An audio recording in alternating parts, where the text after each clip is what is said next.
Hello children, good morning. I'm back again, and today we will be discussing the next chapter. As I promised you earlier that we did the Pythagoras theorem questions, and now today we will be discussing coordinate geometry. So this is video number 1, chapter number 7, and topic is coordinate geometry. Now in coordinate geometry you have got three parts. The chapter map is divided into 3 sections. The first part is the basic of coordinate geometry. The second part is deriving 2 formulas, that is distance formula and distance from the origin. So we derive one and then we can conclude the other. And the third one is section formula. Initially we had 4 parts in the previous syllabus. But in this the latest syllabus, the 4th part, that is finding the area of the triangle related with all this, has been removed. So now we are left to discuss only majorly 2 parts, and the first part which I am going to discuss is only the recall of something which you have studied already in class 9. Now I am sure by now all of you know what we mean by Cartesian plane, what are x and y axis, what do we understand by origin, what do we understand by abscissa and ordinate, how do we represent a point in the coordinate axis or in the Cartesian plane, and then how do we locate the position of the point and all this by the ordered pair, what does ordered pair signify, and all those things. So these are certain basic facts which I will quickly discuss, and then I will go to the derivation. So the first thing let us start with is when any plane has 2 perpendicular lines drawn to it, then that particular plane becomes a Cartesian plane. Why do we call it a Cartesian plane? Because it was discovered, or it was named by René Descartes. He was one of the mathematicians. This is class 9. Now what does those perpendicular lines represent? The perpendicular lines represent number lines. Number lines, in other words, are also scales. So it's only that whenever you use the number line, you saw it was graduated meaning mark 1, 2, 3, 4, and it starts from the 0, and then in one direction, whichever direction we call it positive, the reverse is its negative. So technically or usually, scientifically, something whatever you can call it. So normally we used to take the, if I look at the paper, then from left to right, if we move, then if we moved to our right side, it was positive. So the other side of the number line was taken as negative, and again for obvious reason, if going upward is positive, coming down is negative.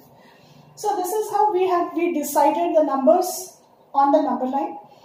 The point where the 2 perpendicular lines, or the 2 perpendicular, that is the number lines, meet is called the origin. To remember, you know that the alphabet X came first, then Y. So the first line which we learned to use, the horizontal one, came to be known as the x-axis. The vertical line, it used later, discovered later, we used it later. For the sake of remembrance, we call the second line, which is the vertical line, as the y-axis. Now the position of any point in this 2 dimension or in the Cartesian plane is represented by an ordered pair. Ordered pair meaning there are 2 numbers in order, x and y. The x number, the number which comes, because again in the order of the axis only, the numbers are also written in the order. That is, we write x first, the value of x first, and the value of y first. Now what is that x and y? X, the other name for x is the point of coordinate of x is abscissa. The coordinate of y is ordinate, you know by now. Now x is the point x, or the abscissa, is denoted by the distance, the perpendicular distance of the point from the y-axis. So if I have to say this is x1, that means the distance from y, that is the perpendicular distance from the y-axis, is its x value, and the perpendicular distance from the x-axis is its y value. So perpendicular from y will give the value of x, perpendicular distance from x gives the value of y. And if you remember in class 9, I also taught you that columns are the vertical lines and the horizontal lines are the rows. So we write, because C comes first, R comes next, so we write the column number first and the row number. These are all for the sake of remembrance, please. So we write the column number first, so whichever comes first. So this is the column number, the vertical lines, horizontal lines were rows, so then we write the row number. So that is how we locate the position of a point by its distance from the y-axis and its perpendicular distance from the x-axis. Now you will see that this is those and that ordered pair together came to be known as the coordinate of any point. So the ordinate, the abscissa and the ordinate together is known as the coordinate of any point. Now this is all about the location of a point. Then the second thing, these were all basics. If anything else you wish to discuss, definitely you can, you're free to discuss it in the class. But for the time being now, we have learned how to locate the position of a point. Now we will learn to find the distance between 2 points.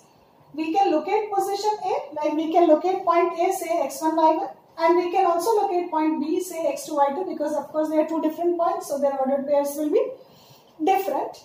And then now we will learn how to find the distance between AB. So this is what is known as the distance formula in coordinate geometry. That is, we are able to derive a formula to find the distance between any 2 points in the Cartesian plane. So now if the point A is say x1, y1 and the point B is x2, y2, then this is, you know that this distance, perpendicular distance from the x-axis, this is your row number, so you call it x1. Perpendicular, this is the, this is the column number, so you call it x1, this is the row number, so you call it y1. So I'm sure you know how to denote these points, represent the points x1 and y1. Then point bx2, this, if I draw perpendicular on x-axis, I will get the value of x2.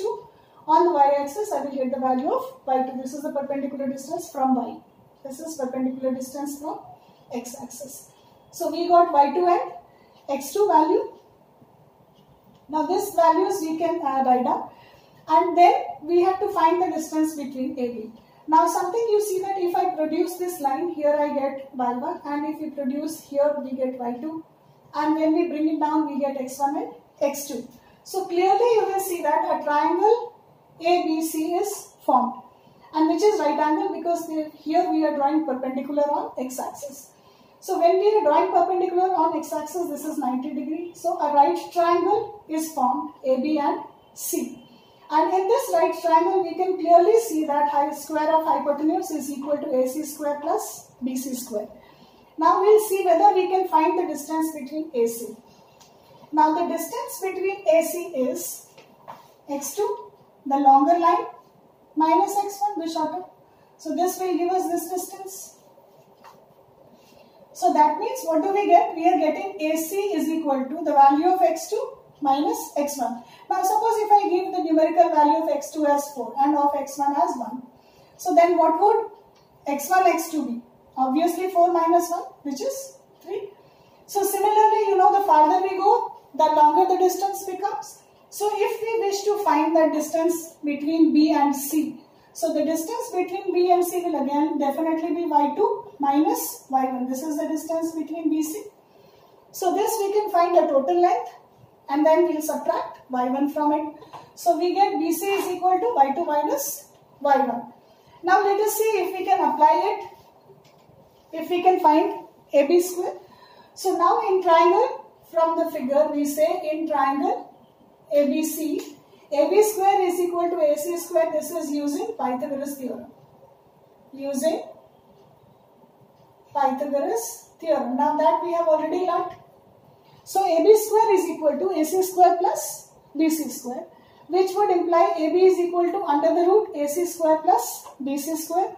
So we get AB is equal to value of AC we have x2 minus x1 square, value of BC we have y2 minus y1 square. So we now get AB is equal to under the root x2 minus x1 square plus y2 minus y1 square. The second thing which I want to bring to your notice is, you know that whether we take x2 minus x1 or I take x1 minus x2, meaning whether I take 3 minus 1 square or I take 1 minus 3 square, the value of both is, this is 2 square which will come as 4. This is minus 2 square, with that will also come as 4. So it does not make much difference whether we write x2 minus x1 square or we write x1 minus x2 square. Only thing, this can also be written as AB is equal to x1 minus x2 square plus y1 minus y2 square.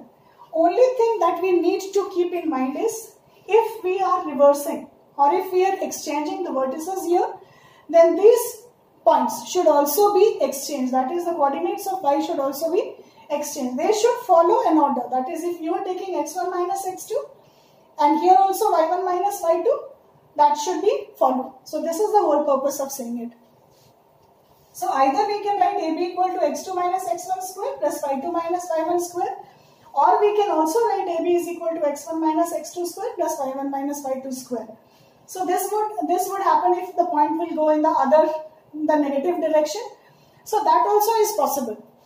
Now, this is the derivation. We normally take it in this way: x2 minus x1 square plus y2 minus y1 square, where x2 and y2 are the vertices of the second point. If we are finding AB, then the vertices of A is x1, y1, that of B is x2, y2. Sorry, the coordinates of A is x1, y1 and B is x2, y2. Coordinates, I mention vertices always.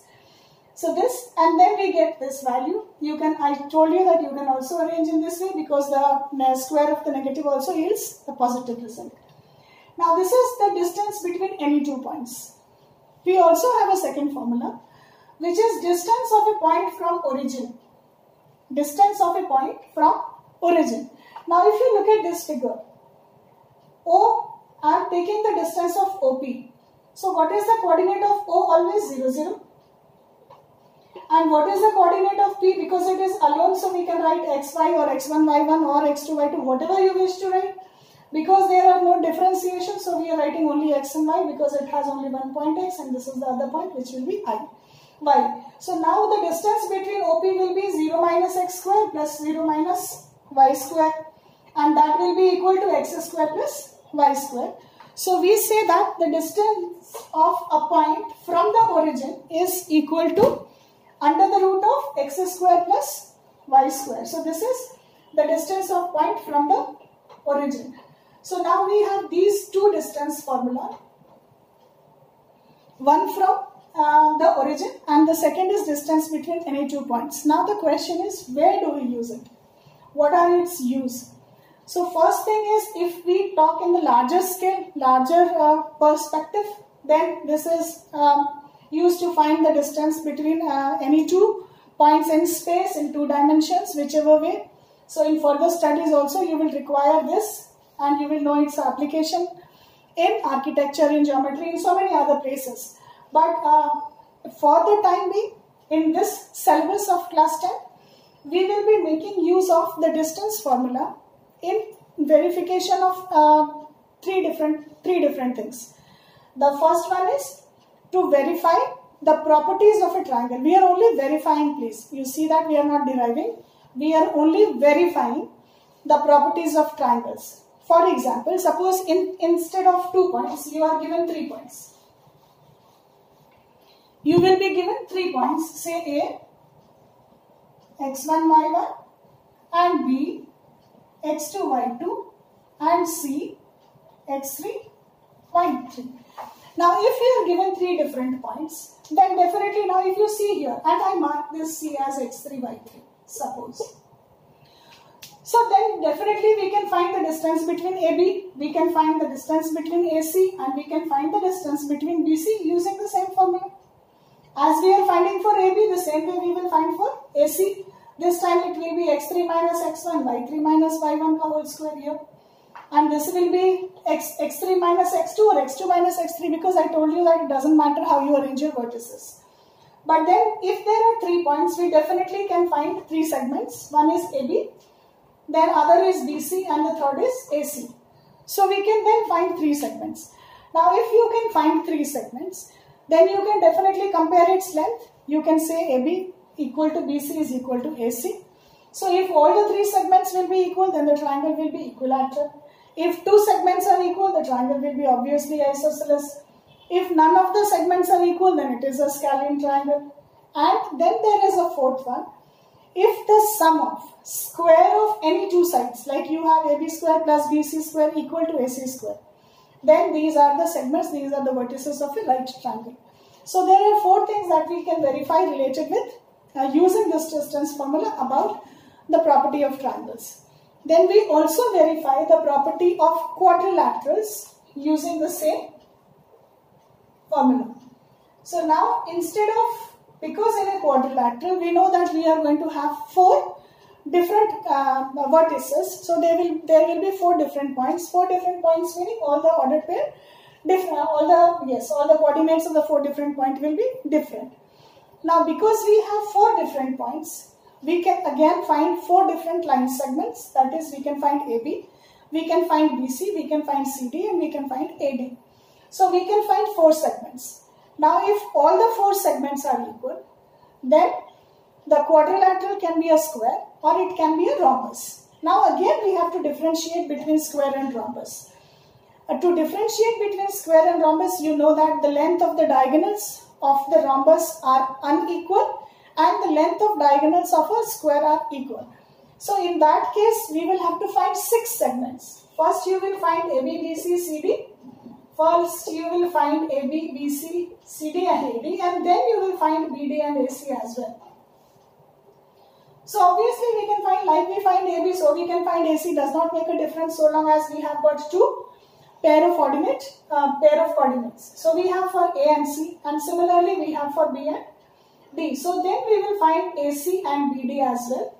And if these are equal, then we will have the quadrilateral will be a square. If the diagonals are unequal, it will be a rhombus. So first thing, now these type of questions you get for 3 marks. Now how do you get it for 3 marks? You have to find 6 segments. If you find all the 6 segments, then you will be getting half mark for each segment. For verification in triangle, it's only when you have to verify that the triangle is a right triangle do you get 3 marks. For any other scalene, equilateral or isosceles, you get only 2 marks. Because you are asked to find 3, you will be finding 3 segments using this distance formula, and then for conclusion another half a mark. So when it comes to quadrilateral, verification of property of quadrilaterals, we get 3 mark question. When it comes to verification of property of triangles except for the right angle, we get 2 marks. Okay, now coming to the second one, quadrilateral. So if all 4 sides equal, then you are getting either a square or a rhombus. Then you find diagonals that will decide whether it will be a square or a rhombus. And you may also get that the pair of opposite sides are equal.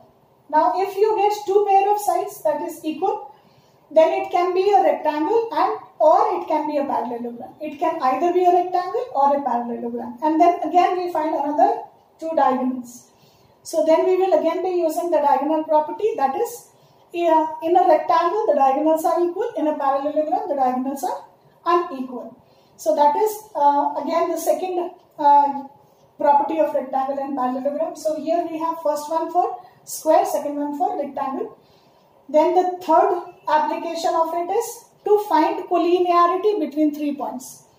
3 vertices will be given A, B and C, and you will be asked to verify whether the 3 pairs are collinear, whether the 3 points are collinear or non-collinear.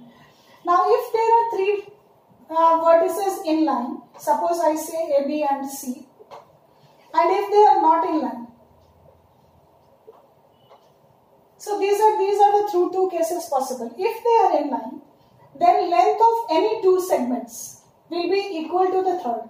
If you add AB plus C, BC, you should be able to get AC. Or the vertex can change, no problem.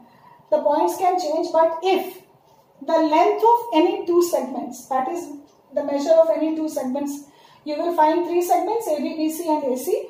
And if the length of any 2 segments is equal to the length of the third, then the points will be collinear.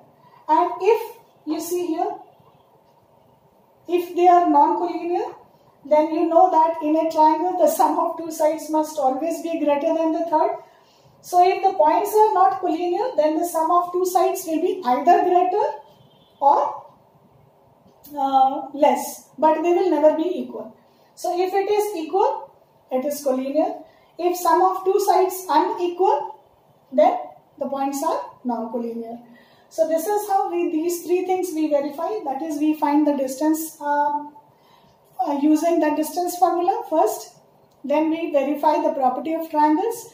We verify the property of quadrilaterals, and then we use it to find the collinearity of 3 points. So these are basically 3 to 4 things that we can do with the help of distance formula. And then we will be moving on to the questions related with distance formula. So in this video, up to this much, I will return with different questions in the next video to come. Okay, so till then, thank you for watching. Bye.